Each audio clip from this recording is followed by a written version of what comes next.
Nongol lagi tuh perempuan itu. Di sini tuh angker, Pak. Ada yang namanya Dewi Lanjar. Ya badannya ular itu.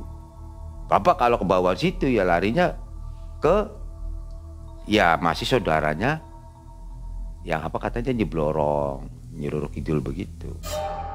Jadi yang duit PL tadi sama Ubed dikasihkan ke tuyul tersebut. Itu uang tuh. Dia bawa tas langsung penuh. Entah bagaimana sistemnya, prosesnya saya nggak ngerti.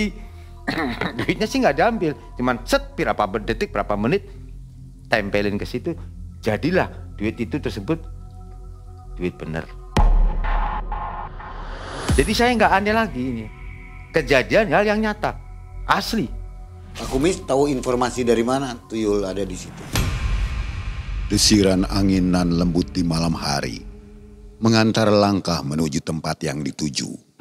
Tempat di mana seorang dukun pesugihan tinggal yang menawarkan tuyul untuk mendulang kekayaan.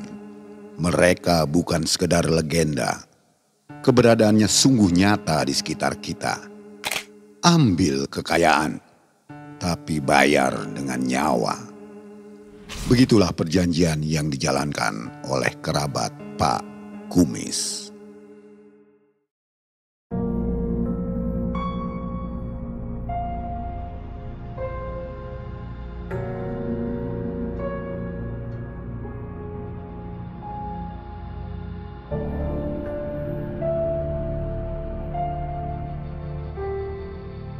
Assalamualaikum warahmatullahi wabarakatuh. Waalaikumsalam. Sobat di rumah, apa kabar? Mudah-mudahan sehat selalu dan hari ini kita harus nonton lagi nih. Ada kisah baru dari narasumber. Narasumber kita hari ini namanya Pak Kumis. Ini nama asli atau nama palsu? Nama panggilan, Mang. Kalau aslinya apa tuh? Pak Wandi. Pak Wandi. Tapi keren Pak Kumis lah ya. Ya. Dari tahun berapa melihara kumis? Kalau kumis masih muda mas saya nggak begini ya, cuman karena faktor turunan. Jadi memang panjang ini ya? Ada kakak saya yang kumisnya gede gini. Kayak Pak Raden gitu? Iya. Waduh. Dari bapaknya, dari bapak tua ya. Pak Kumis? Ya. Pak Kumis ini profesinya sopir ya? Sopir driver Pak. Driver apa? Truk. Fuso. Fuso. Sekarang apa? Bawa apa? Kalau sekarang ya mobil kecil. Oh sekarang kecil udah? Truk kalau diesel. Nah yang mau diceritakan itu waktu bawa tronton. Tronton masa lalu. Oke, jadi sekarang udah ganti ke mobil kecil ya? Iya. Pengalaman tahun 2000 waktu itu. Tahun 2000. Di daerah mana? Pemalang. Dari Cirebon kirim ke Semarang, alamatnya Gudang Petek. Daerah pelabuhan. Oh pengalamannya waktu di perjalanan itu ya? Waktu itu. Itu serem banget ya? Serem waktu kejadian itu. Saya masih ingat betul. Pak Kumis udah berapa tahun jadi driver? Ya kalau dari totalnya berapa tahun? Terhitung aja dari 89 lah. Sampai hari ini? Oh lama ya? Lama. Banyak kisah mistisnya? Ya banyak sih nggak kehitung lah. Ya 1 sampai 5 ya ada. Ada ya? Cerita masih ingat saya. Kisahnya ya? Kisah nyata saya. Oke sobat, jangan kemana-mana seperti biasa, jangan skip videonya, nonton sampai akhir ya. Malam mencekam, semakin malam semakin mencekam. Inilah Pak Kumis.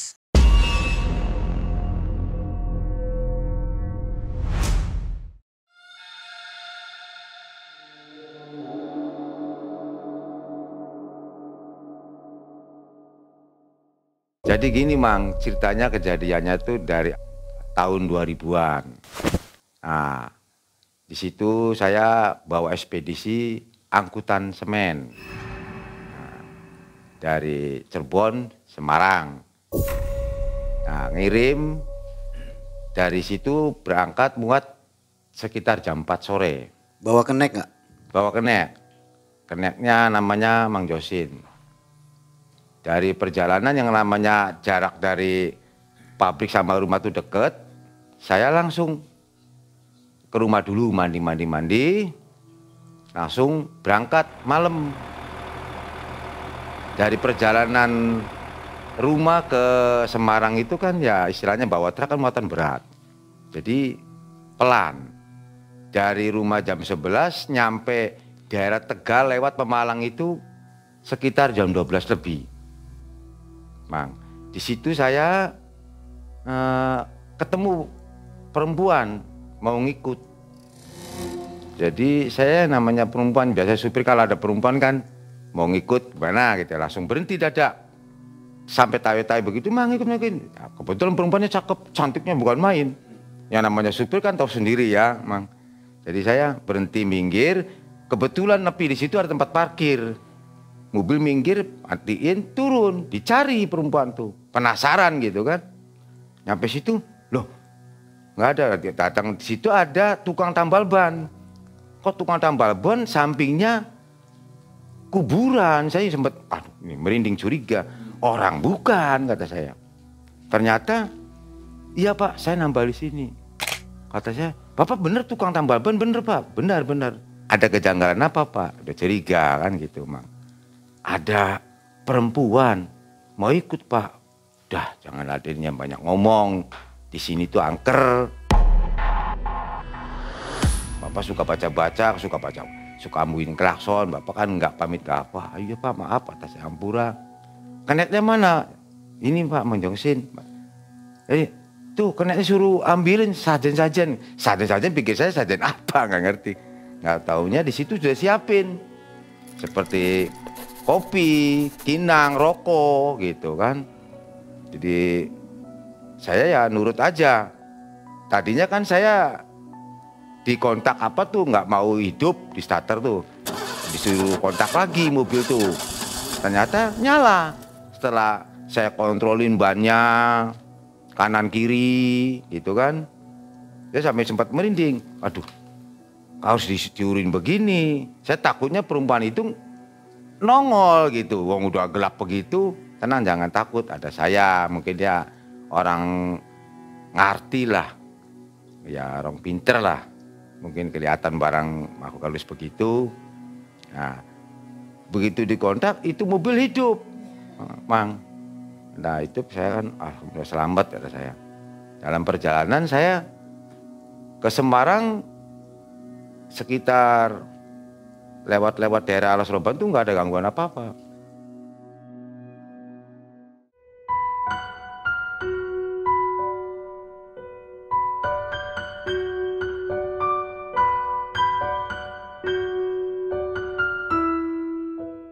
Paginya saya tuh nyampe ya tidur-tiduran dulu lah. Itu antrian saya dapat nomor 3. Jadi jam 12 bongkarnya. Ya saya tunggu. Setelah jam 12 saya namanya belum tidur, mata ngantuk, ketiduran, nggak tidur padahal. Ya di dalam mobil aja. Karena saya kebetulan tidurnya biasa senang di bawah mobil di kolong. Si Mang Josin itu. Saya di atas, tidur begini, kayak ada yang nyolak-nyolak begitu. Pak, saya udah nyampe mana? Loh, ini Mbak yang tadi ngikut. Perasaan saya belum nggak naik, Mbak. Saya naik. Begitu ini, bentar Pak saya turun dulu. Dia turun. Begitu lihat, loh ini orang nggak jelas gitu. Kepalanya ibaratnya cakep tapi rambutnya panjangnya 5 meter. Bahkan badannya juga ada ularnya kayak ini ular gitu kan. Cuman nggak panjang, gede bunggel gitu. Ularnya tuh kayak ular kendang gitu tuh. Jadi sebatas badan sampai ke bawah aja gitu. Nggak panjang ya? Nggak panjang. Yang panjang justru rambutnya, Mang. Ya saya kan ketakutan. Saya sadar. Ngelihat itu jadi saya saking takutnya lari. Perempuan tersebut pun lari juga. Tapi ya karena badannya ular, ya ngobel-ngobel begitu. Cuman rambutnya tuh ngengser ke aspal bunyi. Cering begitu. Saya takutnya begitu. Waduh ini makhluk halus menakutkan banget, ngeri. Saya juga merinding. Ketakutan. Padahal siang-siang ya? Padahal siang-siang jam 12 tepat. Nah habis gitu perempuan itu tuh ngilang nggak ada lagi. Begitu itu saya lari-lari dipanggil sama kenek saya, Mang Josin, Mang. Itu Mang udah selesai muat, surat jalannya diambil. Ngambil surat jalan, habis gitu beres-beres mobil terpal, apa tambang. Udahlah saya nggak percaya, udah aja. Dapat muatan. Muatan kebenaran agak ringan lah, 12 tonan. Muatan beras. Ya saya biasa aja lah, biasa. Cuman saya masih ingat aja, ditakutin begitu ada di mobil saya, jadi saya nanti berarti saya kalau pulang entah lewat Alas Roban, entah lewat mana yang daerah angker, saya takut nongol lagi gitu. Dalam hati saya baca aja. Nah, nyampe muat, ceritanya tuh gelis, muat, beres. Udah gitu saya sama Mang Josin bantuin ngenek, nambangin apa semua. Muat, dapat surat jalan lagi, dapat DO ke Cirebon. Dari perjalanan dari gudang petak itu muatnya nggak jauh dari situlah, pergudangan lah di pelabuhan, muat beras. Sore, jadi saya nyampe sekitar Pemalang, Pekalongan itu tuh, Pekalongan dulu arah sana ya, arah barat. Berhenti lagi di tempat yang tadi.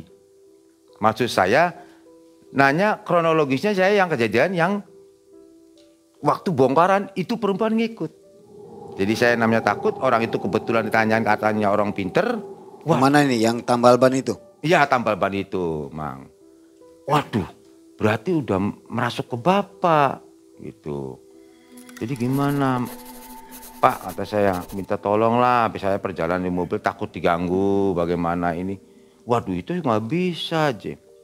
Padahal saya usir.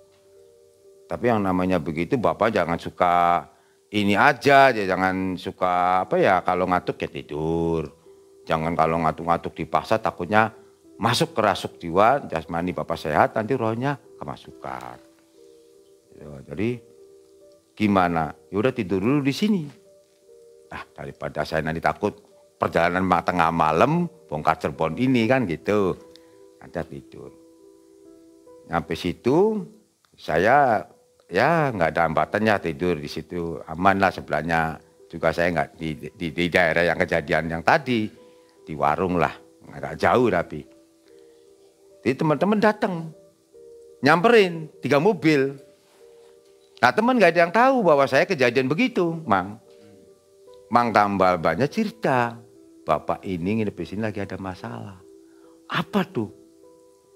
Ya cerita, nemuin perempuan, sampai perempuannya ngikut, rambutnya panjang, bunyi cering gitu loh, Mang. Saya juga sampai ya Allah, ini tahun zaman modern masih ada gitu. Oh, saya nggak percaya. Ya teman saya yang namanya gendon-gendon gitu, tapi namanya sini saya semadi. Dia barang begitu nggak percaya. Istilahnya goib itu. Saya siap. Nah, kata Mang Tambal Ban, kamu berani nggak tidur di sini? Sok siang nggak apa-apa. Ya masih pagi lah, jam 11-an lah gitu kan. Tapi tidurnya di sini, daerah yang kejadian tadi, yang disuguhin itu. Ayo, saya berani katanya gitu. Nah, udah gitu. Ya tidurlah, yang namanya supir kan ngantuk gitu kan. Dia nyerit-nyerit selang setengah jam lah, sejam lah. Wah, pokoknya dia belum cerita ke saya ya, cokon jurit-jurit aja. Jadi ditolong, saya dipegang sama teman saya itu, sama Mang yang tadi yang tambal ban nggak kuat. Ya kayak merasukan jin begitu. Di daerah tempat kejadian saya tuh, Mang. Ngeri banget. Setelah dia sadar, kasih air minum, minumnya bukan air sembarangan. Airnya tuh dikasih daun sirih. Di situ tuh. Nggak tahu dikasih cumin apa, bacain apa. Sadar. Setelah sadar, dia ngobrol. Ya Allah, saya bener-bener di sini bener-bener angker, saya percaya yang namanya makhluk goib. Ada perempuan. Cuman ceritanya nggak sama dengan saya. Perempuannya biasa, dia mah pakai baju liris. Tapi tak pakai tapi liris tuh, Mang. Cakep. Nggak seperti perempuan yang diikutin saya, badannya ular, rambutnya panjang, bunyi cering-cering begitu kayak seperti baja. Ngomongnya dicekek lah itu ini sama suaminya. Suaminya kayak genderuwo begitu, mukanya burak. Kata dianya teman saya. Mukanya burak bagaimana kayak orang kecelakaan. Matanya yang mengsal-mengsol lah, pokoknya gede belaratan begitu. Terus ininya badannya hancur gitu. Tapi sempat bisa nyekek saya. Sampai dia kepalanya benjut semua, kena setir sih. Tapi keadaan tidur. Ya seperti kayak ini mah direb-reb begitu mah. Itu. Nah setelah begitu, akhirnya dia percaya begitu. Singkat cerita saya ya masing-masing perjalanan lagi tuh. Berarti saya kan arah balik untuk pulang bongkar beras dalam perjalanan. Ya karena di situ saya lama berangkat lagi dari situ malam. Saya masih sebenarnya trauma bawa mobil itu. Tadinya mau pulang naik bis aja. Karena yang ngeri begitu, ngeri banget. Itu orang kata saya badannya ular. Saya masih di benak hati saya itu merinding. Ketakutan betul. Ini kalau saya dibawa alam dia, alam goib, waduh saya kayak gimana gitu. Biar cakep bagaimana, badannya ular. Nah gelis cerita, saya arah pulang.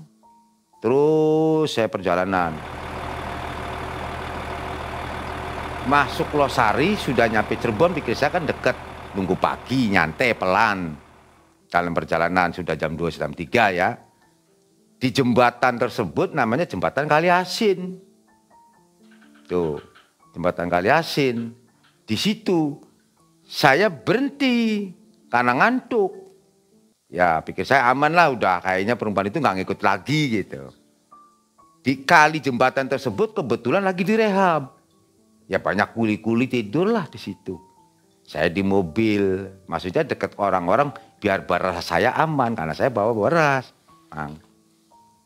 Bawa beras, tidur di situ. Saya, kenek saya tidur, senangnya kan di bawah itu, tapi karena malam di atas dia tidur. Saya di dalam mobil, tidur nggak tidur saya, mau kencing, ceritanya tuh. Sekitar jam 2. Kencing pas jembatan Kali Asin itu bau amis banget. Tuh, saya nggak berani cerita sebenarnya, merinding ngeri. Tapi saya ini sadar ya, sadar, maksudnya nggak tidur, turun kencing. Bau asin, begitu saya ngeliat kali, perasaan tuh kali tadinya gede-gede lebar-lebar begitu, kali ini standar jembatan kecil gitu, Kali Asin itu. Itu kayak Bengawan. Nongol lagi tuh perempuan itu. Yang tadi saya ceritain di bongkaran Sembarang Gudang Petek tuh Mang. Tuh. Ya, ini mah beda. Kepalanya tuh ada mahkotanya. Baunya amisnya bukan main. Tuh. Jadi ya saya nggak bisa gerak. Nggak bisa apa-apa lah melolong gini aja.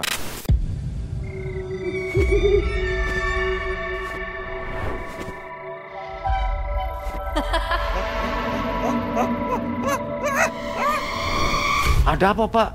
Sama security ya jaga malam di situ Mang. Aduh Bapak milik nasibnya. Bapak udah nyampe-nyampe kali mau kemana? Mau kencing. Cukup di darat Pak, ini kali rawan ini. Kali Asin tuh banyak yang mobil nyemplung. Gandengan. Ya ada yang pengantin baru. Meninggal di tempat. Untungnya Bapak tuh ini kalau boleh ceritain, yuk mampir dulu bawa ke tempat posnya dia.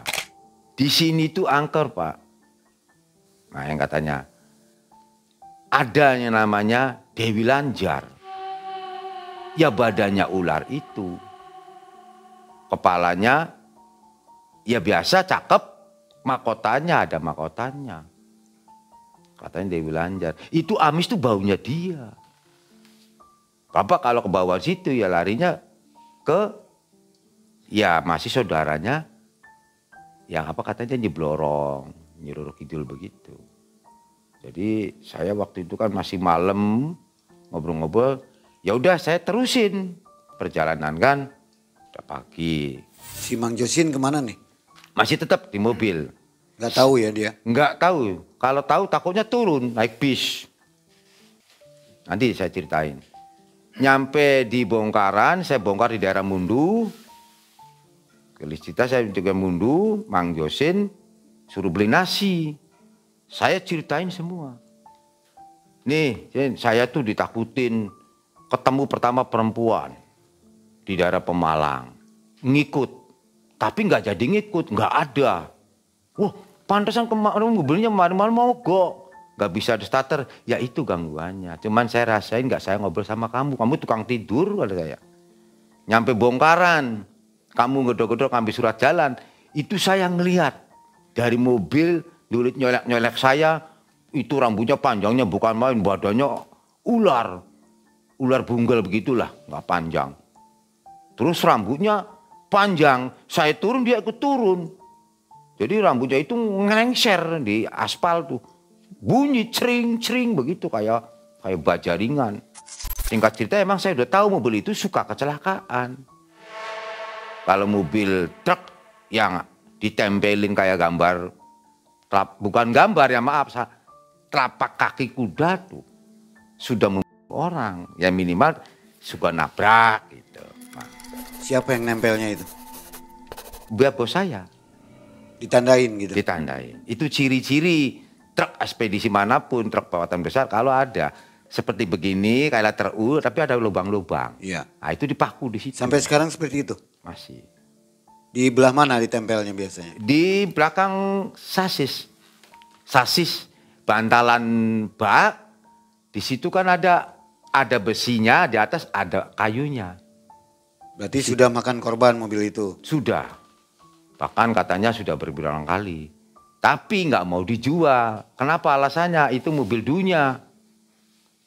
Awal dia punya mobil itu, Mang. Jadi dia keberatan. Nah, gelis cerita muatannya sepi. Ya seminggu sekali. Ya saya kan jadi punya keluarga kan anak. Lumayan perlu biaya. Mang Josin nggak mau jalan lagi sama saya. Cocoknya kan kalau naik sama supir kan harus cocok. Harus inilah. Akhirnya saya mengundurkan diri. Ya takutlah saya ceritanya ngeri kayak gitu. Saya keluar di rumah nganggur selang berapa hari. Ada saudara saya ngajak udah ngelamar nyupir aja truk. Tapi mobil kok diesel. Tapi truk juga Mang. Muatannya muatan ekspedisi ringan. Ya makanan ringan lah. Kayak snack gitulah. Ya jenis ciki. Di situ saya daerah Jakarta. Di situ saya sekitar sebulan 2 bulan. Ya sudah mengenali lingkungan situ. Di situ saya kenal lah dengan Mang Rowata. Kebetulan dia ya saudaranya mekanik saya.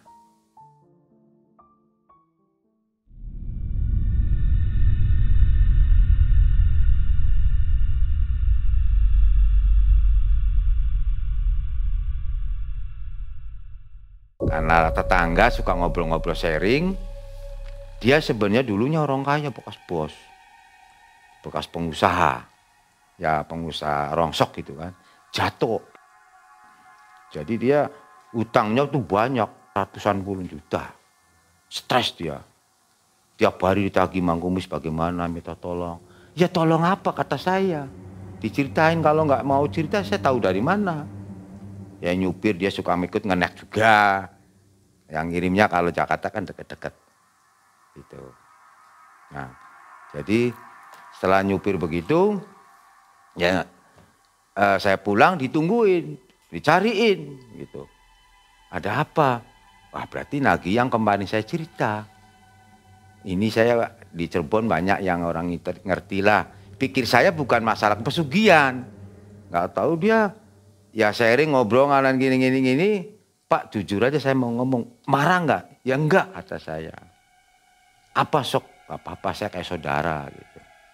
Setelah gitu dia ngomong. Di Cirebon ada tuyul enggak gitu.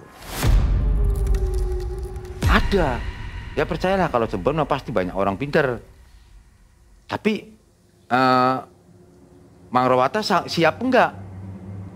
Resikonya siap, apapun saya siap. Tapi mahal. Pak Kumis tahu informasi dari mana tuyul ada di situ? Saya bukan pelaku ya. Saya asistennya, yang pelaku teman saya. Pernah ngantar sebelumnya? Ya pernah sukses. Jadi saya nggak aneh lagi ini. Kejadian hal yang nyata, asli. Yang sukses siapa? Temennya? Temennya saya dulu, maaf ya nggak saya loncat ya. Teman saya dulu yang waktu itunya, berarti kan saya sanggup sama Mang Rawata tadi. Karena benar, faktanya saya pernah nganter. Tapi saya bukan pelakunya teman saya. Hanya ngantar? Hanya nganter. Tapi ceritanya masih nyupir nih, Mang. Masih nyupir. Saya nyupir bahwa muatan dengan itu dibayarnya 200. Mau nggak dibayar 2 kali lipat? 3 kali lipat saya bayar. Itu, Mang. Asal anterin saya ke Cirebon. Orang Cirebon itu banyak orang pinter katanya. Ya udah, kalau mau saya bawa mobil, ya kan, nyewa ke Cirebon. Cuman sebelum ke Cirebon saya nego dulu, siap enggak biayanya? Sanggup enggak? Ini mahal, 5 juta. 1 tuyul. Kalau bener ya asli saya beli. Ya udah berangkat. Kalau mau iya. Dalam perjalanan lancar tuh ya. Malam dari situ sekitar habis subuh, ya mau pagi lah. Berangkat ke Cirebon. Nyampe Cirebon ya jam-jam tujuan. Terus pikir dia pilingnya di daerah Gunung Jati sini. Kata saya bukan, kalau ini di luar ini pesugihan tempatnya lain. Saya tunjukin nanti kata saya. Asli. Jadi Mang Rawata itu sama juga. Ya kayak yang teman saya. Diantar ya? Diantar Mang. Nah nyampe situ di daerah, singkat cerita, ketemu pekuncennya, yang namanya juga nggak mau sebutin. Saya ditanya sama pekuncen karena saya pengantar asistennya, anggaplah. Sudah siap orangnya? Ya siap. Siapa namanya? Selamat dulu ya kami. Mang Rawata. Terus nanti perjanjiannya begini, terus nanti efek sampingnya begini-begini, udah tanya, sudah tahu saya semua, tak ceritain semua. Maharnya tahu, mahar kan maksudnya ininya, syaratnya gini. Berapa? 5 juta. Udah gitu, ya wis. Kalau gitu perjanjian tertulis, kata pekuncanya. Oh ada ini ya, materai ya? Materai. Tertulis. Uang belum dikasihkan, tanda tangan. Kedua belah pihak.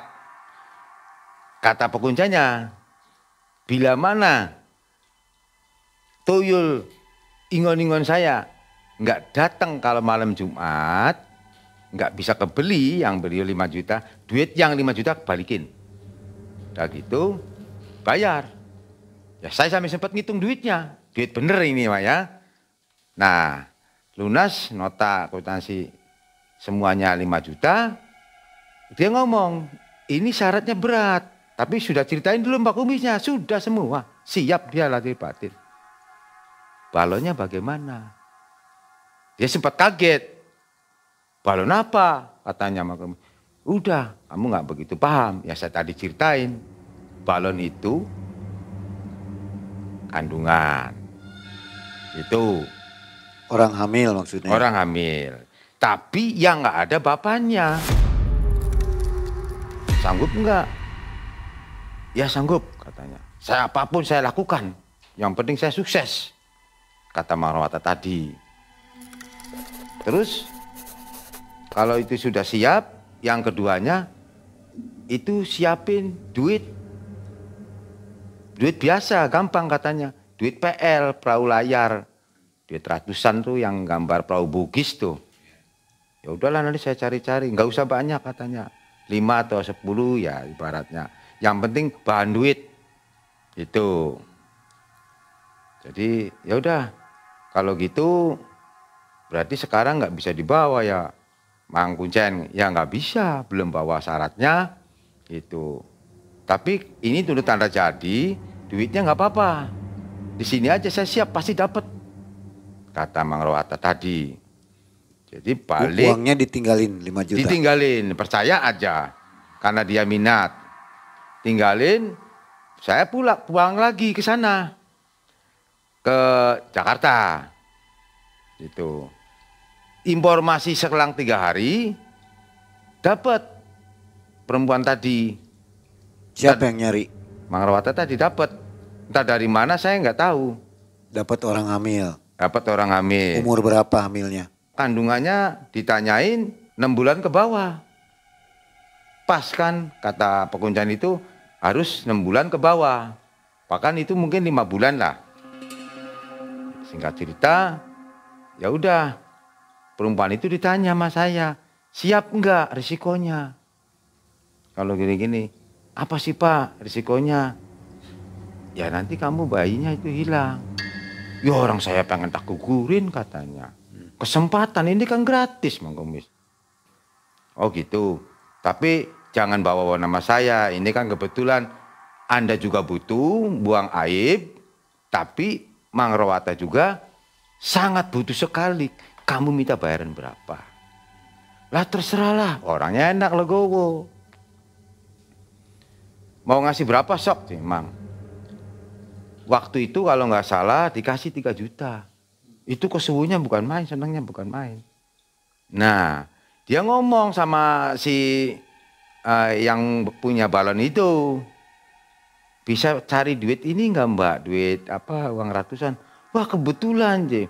Kalau saya kan orang Jawa, ini banyak lah J. Duit itu nanti saya tanya. Nggak taunya, karena janjiannya itu hari Sabtu, hari Minggu berangkat. Ya malam Minggu ke situ lagi bawa duit. Duit ratusan, nggak tahu berapa persisnya berapa, tapi satunya tuh sama uang UB. Tapi kan persyaratan yang dua-duanya itu Mang sudah lengkap semua. UB uang Brazil. Uang Brazil, ya uang Brazil aja gambarnya, uang gambar uang Brazil itu, sama uang PL. Nah, dibawa ke situ, ke Pekunjan lagi, saya balik lagi ke Cirebon, nemuin Mang Pekunjan tadi. Nah, setelah ketemu, langsung mana ininya? Ya Mbak saya, katanya si perempuan tadi. Saya ini, itu hamilnya berapa bulan Neng itu Mbak? Ya kebetulan saya belum dapat 6, baru 5 katanya gitu. Wah bagus katanya, ini bayi yang belum jadi. Ya udah kamu diam aja, ini buat namanya kamu yang penting ikhlas, bayinya nanti hilang. Jangan kaget. Nah gitu ritual, tapi nggak di situ ritualnya. Tapi saya nggak sebutin nama daerahnya. Nah di situ kayak seperti zaman dulu lah dukun Paraji gitu. Tapi orangnya banyak gitu. Perempuan enggak, laki enggak. Tapi jangan disebutin namanya lah, saya ketakut ini gitu. Ya tukang Parajinya itulah. Ya orang pinter lah gitu. Jadi si perutnya itu dari mulai jam 2, kalau nggak salah, mulai itu ritual sampai jam 3, setengah 4 sudah gagal, nggak boleh. Harus dari jam 2 sampai jam 3, batasnya. Jadi saya di luar, tapi Mbak yang tadi yang ngambil tersebut, yang 5 bulan, itu di dalam. Tuh, di dalam sama Pekunjan tadi. Yang ngitin tuyul itu, yang bisa ngitin tuyul lah. Nah, sama Parajinya. Itu di gini aja, Mang. Perutnya tuh. Kerak, bunyi klikik gitu. Nah, sekali nongol di atasnya itu, ketawa rambutnya panjang gitu. Nengok itu lagi. Matanya hitam gede, ngeri gitu. Tapi mukanya bener matanya hitam gitu. Ya perempuan aja. Sampai rambutnya dikisinin. Tapi sambil kalau ininya tukang Parajinya begini ke perutnya, dia ketawa. Klikik. Gitu. Waktu itu kebeneran kedua kalinya lagi. Klikik klikik. Begitu. Ya bunyi buntilanyak aja begitu. Begitu sekitar jam 3 kurang, itu bunyinya santer banget kayak musik. Klik klik klik klik, mungkin ketawa-tawa girang gitu. Dia jerit. Saya nggak langsung ke sana ya, ini kan masalahnya kan fakta gitu nyata ya. Saya nggak mau ke dalamnya. Tiba-tiba perempuan tersebut sudah kempes perutnya. Pak Kumis di mana posisinya? Saya di luar, nggak boleh. Di luar. Jadi yang bersangkutan aja bertiga. Antara itu yang perempuan tadi, yang tadi punya balon tadi, yang pengen tuyul sama Mbak itu, yang bikin tuyulnya, sama Pak Raji.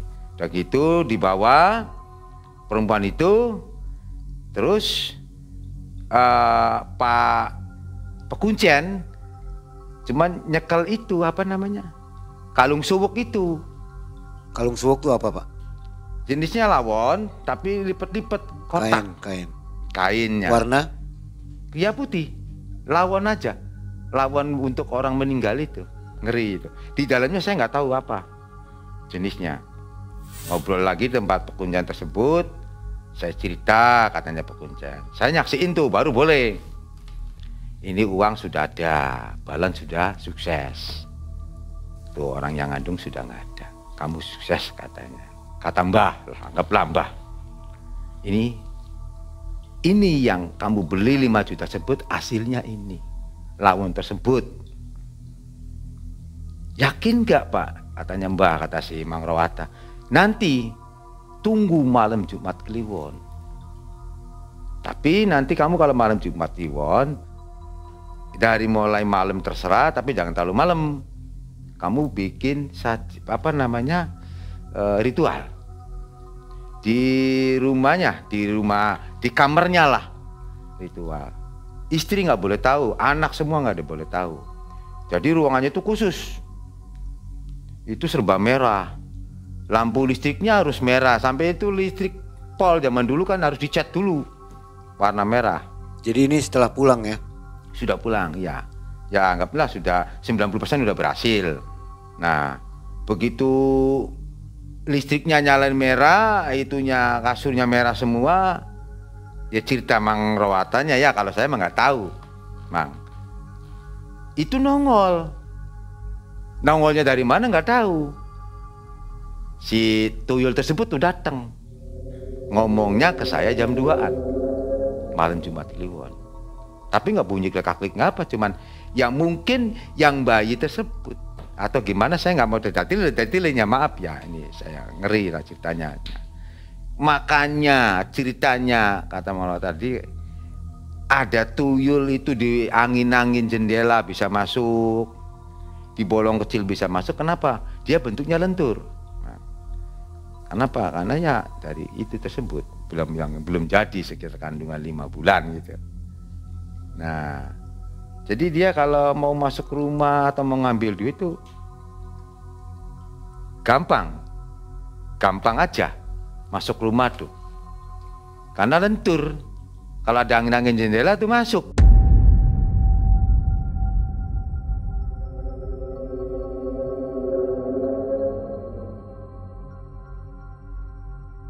Jadi ini kebenaran dia punya angkutan umum, praktis. Jadi digendong si tuyul tersebut tuh setiap hari Jumat. Anehnya tuh siang, pagi, malam nggak pernah dia.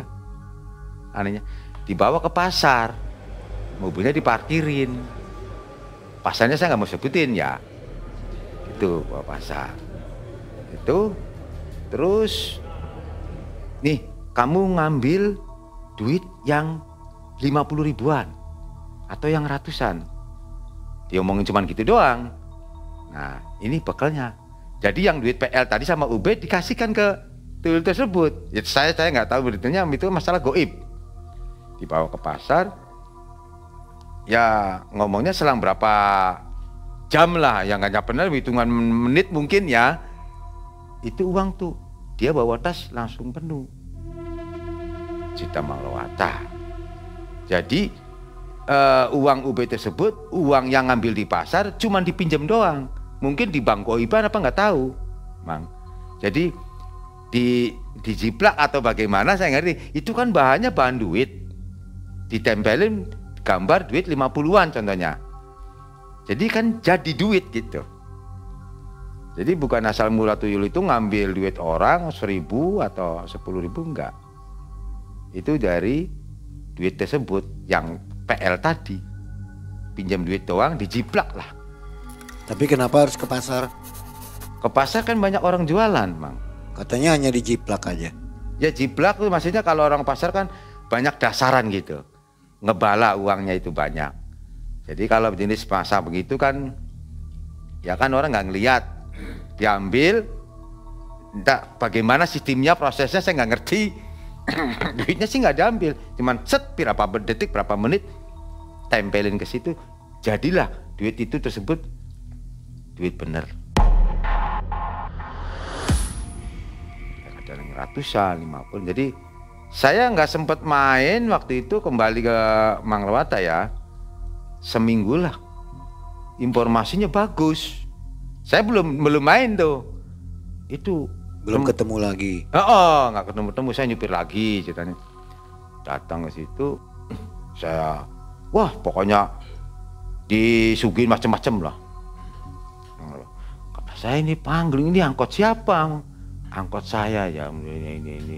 Tapi dari sana, jangan bilang-bilang. Waktu itu saya tutup mulutnya aja, nggak main-main. Sekitar 1 jutaan. Jangan bilang ke siapapun. Tolong ini. Dikasih ya? Saya sukses. Itu angkot saya. Angkotnya baru? Baru. Angkot waktu itu kan carry extra ya. Waktu itu masih 7, belum 10. Sebulan, kedua bulannya bangun rumah. Emang rumahnya tadinya sudah ada awal, rumah dia. Cuman karena bangkrut, punya utang, katanya saya utang udah hampir ketutup semua. Usai tadi saya bangkrut, bos rongso. Terus mobil saya kebeli, apapun saya minta bisa keturutan. Itu. Jadi dia sukses. Ya saya kayak gimana kalau ke situ tuh kayak tamu yang paling istimewa lah. Cuman catatan jangan sampai buka begitu. Dia berhasil aja gitu, Bang. Kaya gitu. Rumah jadi tadinya ya rumahnya jelek, sekarang tingkat, hampir bangun lagi. Kalau nggak salah di, cuman saya nggak tahu rumahnya kayak gimana. Angkotnya sekarang nambah katanya 10. Digrasinya tuh banyak. Baru semua itu. Ngomongnya cash. Sampai pegawai dealernya saya pernah ketemu gitu. Cash Pak, Bapak itu baru ada. Lama kelamaan nambah kekayaan tersebut tuh. Beli truk. Itu orang-orang sekitar situ kaget itu, kaget. Sampai beli truk segala. Dia punya anak istri nggak, Pak? Punya. Ya, dia menutupin hasil pesugihan tersebut dengan usaha sih, Mang. Jadi anak istrinya nggak curiga? Nggak curiga, seolah-olah dari usaha tersebut. Karena kekayaannya itu bertahap. Cuman dia nggak tahu risikonya itu. Lama-lama tuh ceritanya tuh kepegang sama ngomongnya sama ya orang pinter lah. Ketangkep Tuyulnya ya. Tuyul piaraan Mang Lewata tuh Ketika sedang apa? lagi ngambil duit Di pasar? bukan, itu mah di rumah. Bos juga ketangkep. Nah dipegang, kamu suruh siapa? Nggak jawab. Jadi nggak jawab aja, kesel, pegang, ditempeleng. Kesakitan Mang Lewatanya tuh. Waduh gitu. Ditempeleng, wah tambah parah. Berarti dia berpikir kalau nanti saya sama warga kayak seperti babi ngepet begitu katanya Mang Kumis. Ya saya bisa meninggal, bisa mati.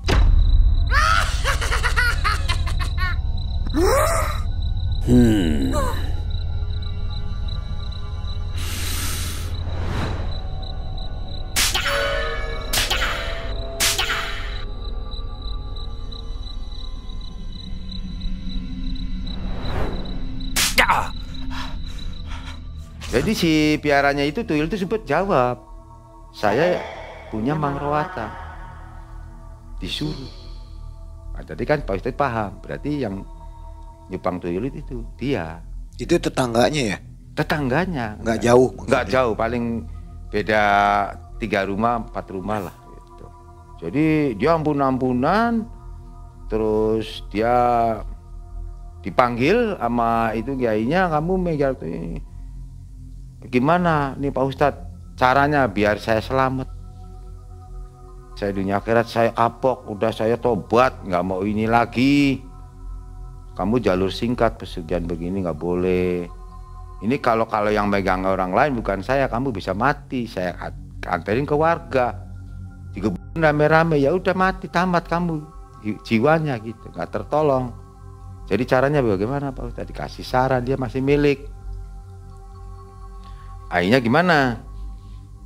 Ya udah, kamu ke Cirebon lagi aja. Jadi singkat cerita, terus saya nggak dibawa-bawa, dia ngerti. Nyamper, ya maksudnya nggak sama saya gitu kerjasamanya waktu pesugihan tersebut. Jadi saya dipanggil, wis Ampura, saya ini apes ya, kepegang, ketangkep. Jadi saya nanya orang pintar lagi, harus dibalikin. Jadi ya terpaksa saya ke Cirebon lagi, ke sana lagi.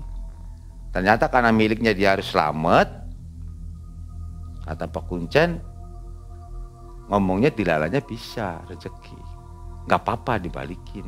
Cuman duit yang 5 juta jadi angus. Tapi dengan syarat, nanti kamu jangan kaget, harta kekayaan dari pesugihan tuyul tadi nantinya kayak air mengalir, cepet habis. Nggak nunggu 5 bulan, 3 bulan, ya pokoknya nanti cepet. Ya nggak apa-apa, yang penting saya selamat, begitu jawabnya. Setelah gitu, ya udah sini, cuma dikasihkan cuman itu doang, lawan tadi dikembalikan lawan tersebut.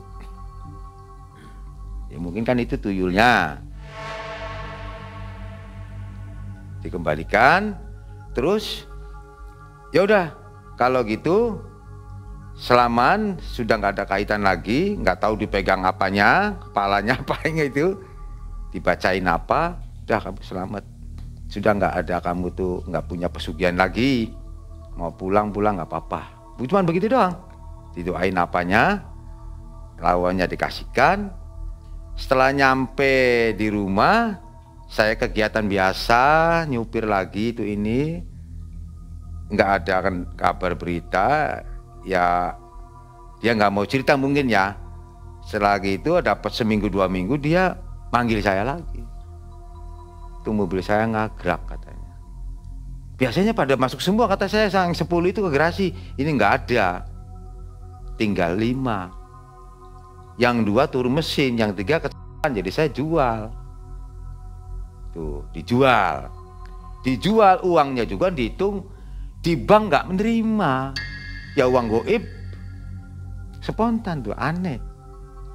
Jadi dihitung bener duit, makanya 1 juta gitu, sampai berapa 100 juta. Terus nggak nerima banknya tuh uang tersebut tuh. Jadi ya gimana ya? Ya langsung ya gratis lah turun, jatuh miskin lagi. Itu banknya nggak nerima, kenapa ya? Berubah bentuk atau gimana? Ya mungkin bentuknya kertas mungkin, Bang. Penipuan dong maksudnya. Iya. Jadi udah sempat masuk ke bank uang itu ya? Mau dimasukkan ke bank gitu? Iya, yang tak jual dari apa? Saya nggak mendetil ya, pribadi kan. Tak jual mobil 5 atau dari rumah itu. Uangnya mau dimasukkan ke bank? Nggak mau. Banknya nggak mau. Tapi banknya ini nggak melacak ya? Nggak curiga kepada... Mungkin banknya juga ada yang orang ngerti gitu loh, Bang. Mungkin ini tuh duit bukan hasil yang benar. Kelihatannya sih memang uang ya? Iya, uang. Uang asli? Iya, kelihatannya uang. Tapi karena ada di bank ada orang ngerti, jadi nggak mau terima gitu? Iya, nggak mau terima. Jadi ya mungkin gambarnya, mungkin ya duit tadi, mungkin yang ratusan tadi, PL. Saya juga nggak tahu persis sih. Bukan uang pelaku. lama ya? Gambarnya tuh. Setelah itu jatuh miskin lagi? Jatuh miskin lagi, ya nggak punya apa-apa lagi gitu, gigi cari lagi lah. Dia sempat menjalankan ke pesugihan, dia nyesel, katanya nggak mau sekali lagi, nanti saya di akhirat bagaimana, ya itu udah resiko kamu kata saya. Anak istrinya gimana? Ya anak istrinya juga sampai yang ngontrak gitu, parah. Itu selang nggak ada setahun itu kejadian tersebut. Anak-anaknya miskin lagi juga? Miskin lagi. Tapi nggak curiga ke bapaknya? Nggak curiga, taunya mobil itu beli kecelakaan bagaimana gitu. Ya setiap hari dia bawa tuyul, makanya kalau orang nyupang pesugihan itu selalu tangannya di belakang begini. Pasti gitu ya? Gendong itu. Suruh Dia nyari. juga gitu? Iya, suruh nyari duit gitu. Masih hidup sekarang? Masih. Kapan terakhir ketemu? Sebelum corona. Udah lama ya? Parah sekarang kontrak. Jadi Pak Kumis ini emang sering mengantar ke situ ya? Ya saya emang 2 kali itu kejadian. Maaf, saya nggak mau lagi. Jujur. Itu karena berisikonya saya yang ngeri itu ya kayak gitulah. Satu, bukan duitnya hak saya gitu. Bagi pengalaman saya pribadi saya ngasih tahu saran sama pemirsa ya jangan terpancing sama yang begitu-begituan. Yang kok gitu. Bahaya ya? Ya pesugihan mendadak bahaya, risikonya tinggi. Mang Rowata itu utang-utangnya lunas tapi ya? Lunas. Udah nggak ada yang nagih lagi? Nggak ada lagi. Udah selamat lah hidupnya? Anehnya itu utang-utangnya dia tertolong. Gitu. Singkat, langsung kebayar. Sekarang hidupnya seperti apa? Ya kehidupan dia sekarang ya sama saya pun lebih parah dia. Bahkan katanya dengar-dengar dia lagi jatuh sakit sampai sempat minta-minta gitu ke orang. Itu mungkin salah satu efeknya ya? Iya. Barangkali ya, walau alam bisawab. Baik, terima kasih Pak Kumis. Ya, Mang. Kisah pengalamannya cukup mengerikan menurut saya ya. Akhir kata Mang Ei dan tim ucapkan terima kasih. Assalamualaikum warahmatullahi wabarakatuh. Waalaikumsalam.